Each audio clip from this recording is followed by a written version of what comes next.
friends. This is Dr. Neelam Avtar Singh, homeopathy consultant. अब हम बात करेंगे कौन कौन सी ऐसी मेडिसिन्स हैं जो लेकर हम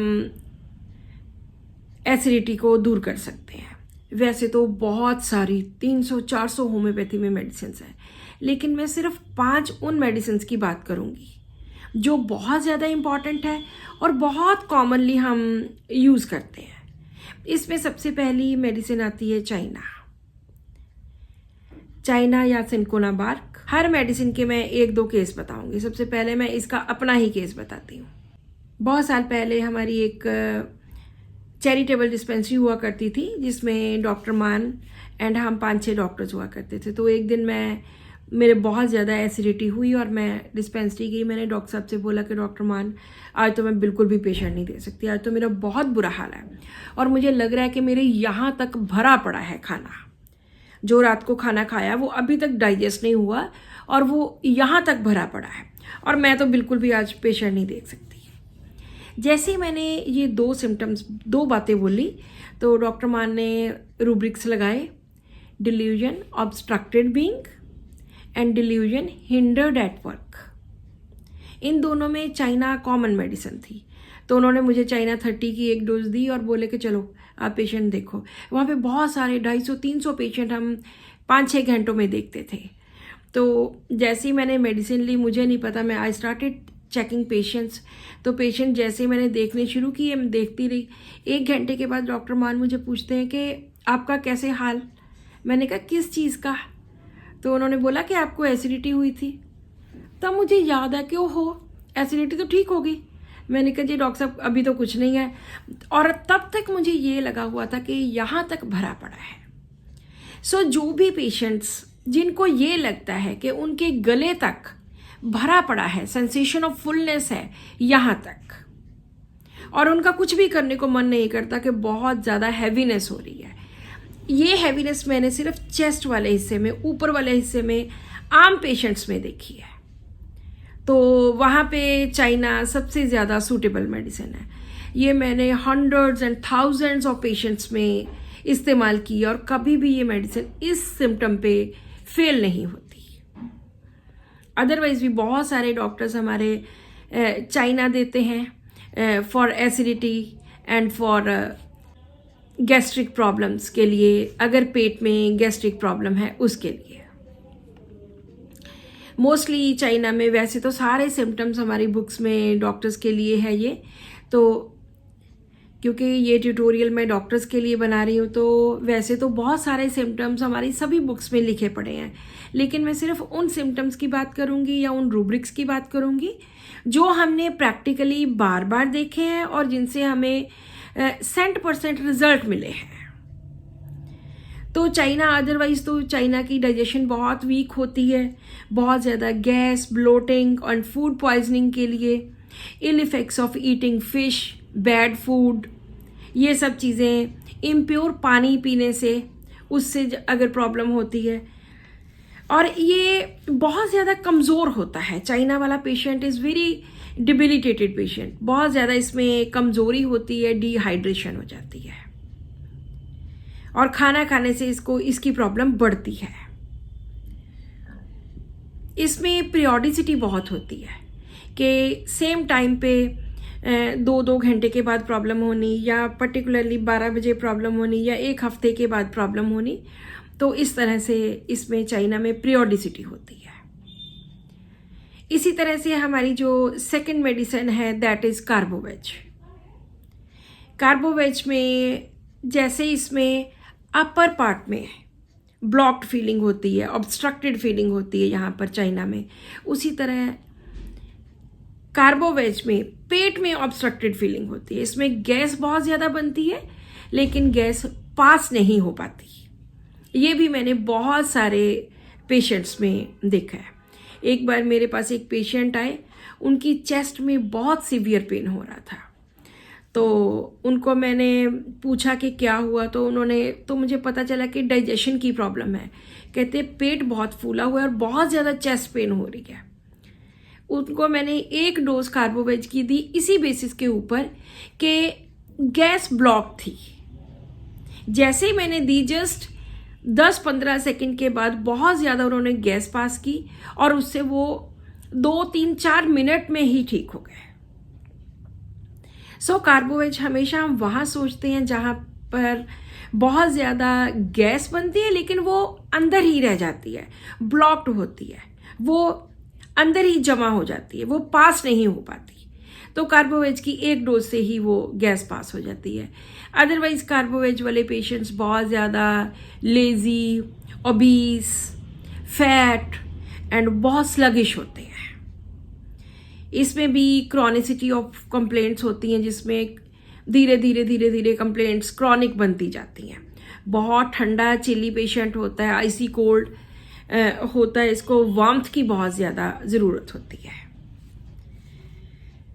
और जिन लोगों का HB कम होता है बिकॉज ऑफ इनडाइजेशन, क्योंकि बहुत डाइजेशन के साथ रिलेटेड है, स्मॉल इंटेस्टाइन जो मिनरल्स एब्जॉर्ब करती है वो कई बार इनडाइजेशन की वजह से नहीं कर पाती।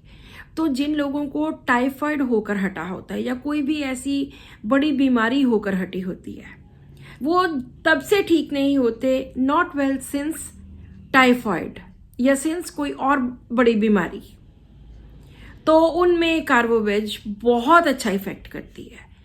एक बार एक मेरे पेशेंट थे जिनको टाइफाइड होके हटा और उनका HB सिर्फ 6-7 रह गया, और कार्बोवेज देने से उनकी डाइजेशन भी ठीक हो गई और उनका HB भी 11-12 तक अपने आप ही चला गया। और मैं कभी भी HB वाले केसेस में फेरमफॉस या फेरामेट या कुछ भी ऐसा नहीं देती, क्योंकि जब हम बेस्ट सेलेक्टेड मेडिसिन देते हैं तो उससे जो अंडरलाइंग कॉज है वो क्लियर हो जाता है। उस कॉज के ठीक होने से पेशेंट में इंटरनल प्रॉब्लम ठीक हो जाती है और अपने आप ही HB बढ़ने लगता है। अब नेक्स्ट मेडिसिन आती है लाइकोपोडियम। लाइकोपोडियम भी डाइजेशन की बहुत अच्छी मेडिसिन है, जिसको कंसिडर किया गया है कि ये लोअर एब्डोमेन में एक्ट करती है। ज़्यादा 4 to 8 इवनिंग एग्रीवेशन होती है, लेकिन हम प्रैक्टिकली जो मैंने देखा है इसमें, ये राइट साइडेड मेडिसिन है। मोस्टली लिवर की प्रॉब्लम्स में, फैटी लिवर में, जॉन्डिस में, जो बहुत ज़्यादा वीक लोग होते हैं, वीक, थिन, स्लगिश, इमासिएटेड, बहुत ज़्यादा पतले, विदर्ड, बहुत ज़्यादा ओल्ड लगते हैं जो, और इनमें गैस बहुत ज़्यादा बनती है। सो थर्ड मेडिसिन जो है वो दैट इज़ लाइकोपोडियम। इसमें ब्लोटिंग, एसिडिटी और लिथिक एसिड का डायथेसिस होता है, जिसमें स्टोन्स बनते हैं लिथिक एसिड के। लाइकोपोडियम के पेशेंट में स्ट्रेस बहुत ज़्यादा होता है। ये दोनों तरह की पर्सनालिटीज़ होती हैं, बहुत ज़्यादा कॉन्फिडेंट भी, लो कॉन्फिडेंस भी। इनको हमेशा लगता है कि कभी भी ये पब्लिक में बोल नहीं सकते, स्टेज परफॉर्मेंस नहीं दे सकते, लेकिन जब देने लग जाते हैं तो बहुत अच्छा दे जाते हैं। सो इसी तरह से इनमें स्ट्रेस बहुत होता है। स्ट्रेस की वजह से इनकी एसिडिटी होती है और इनको लगता है कि fear to break down under stress, stress की वजह से हम तो टूट ही जाएंगे। ये बहुत ज़्यादा इसमें मार्क्ड होता है। टोबैको से, वाइन से, इन चीज़ों से इसकी ज़्यादा एग्रीवेशन होती है। वार्म फूड, वार्म ड्रिंक्स इसको अच्छे लगते हैं।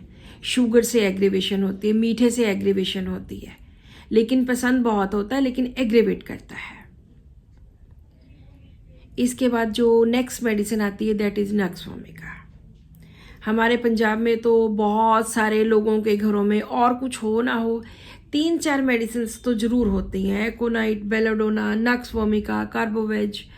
तो नक्स वोमिका जब भी वो ओवर ईट कर लेते हैं, इनको लगता है कि जब भी ओवर ईट करते हैं तो nux vomica is the medicine. आज की मॉडर्न लाइफ की जो मेडिसिन है दैट इज़ नक्स वोमिका। कैसे होते हैं ये लोग?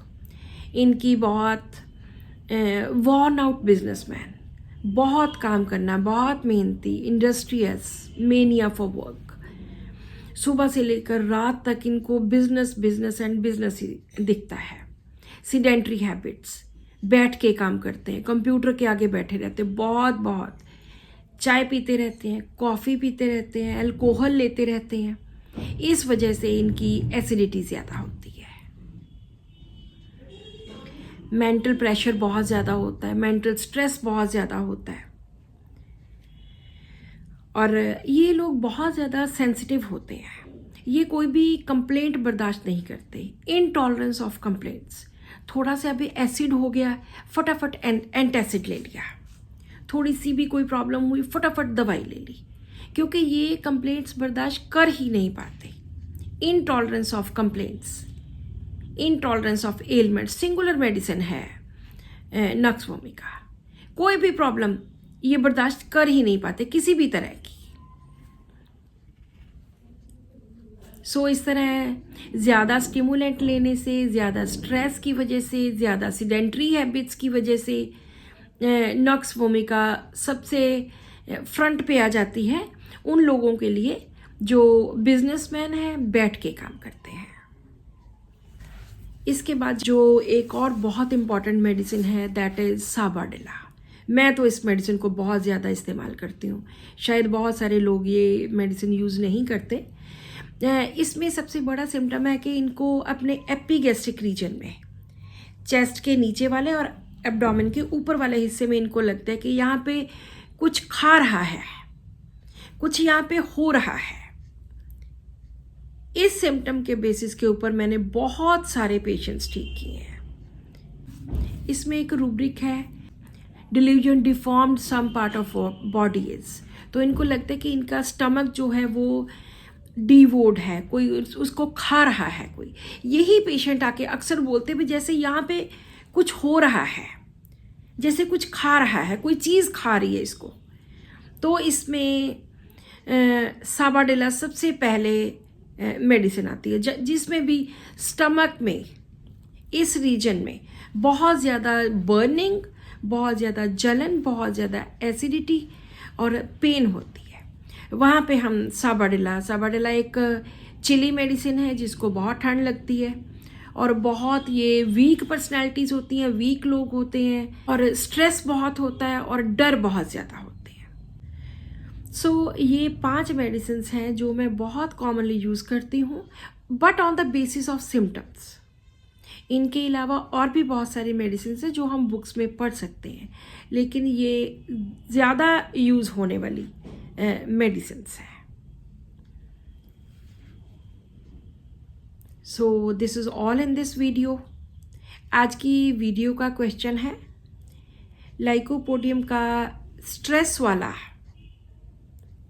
एक रूब्रिक जो मैंने इसी में बात की है, इसी वीडियो में, वो बताइए कि कौन सा लाइकोपोडियम का एक रूब्रिक है।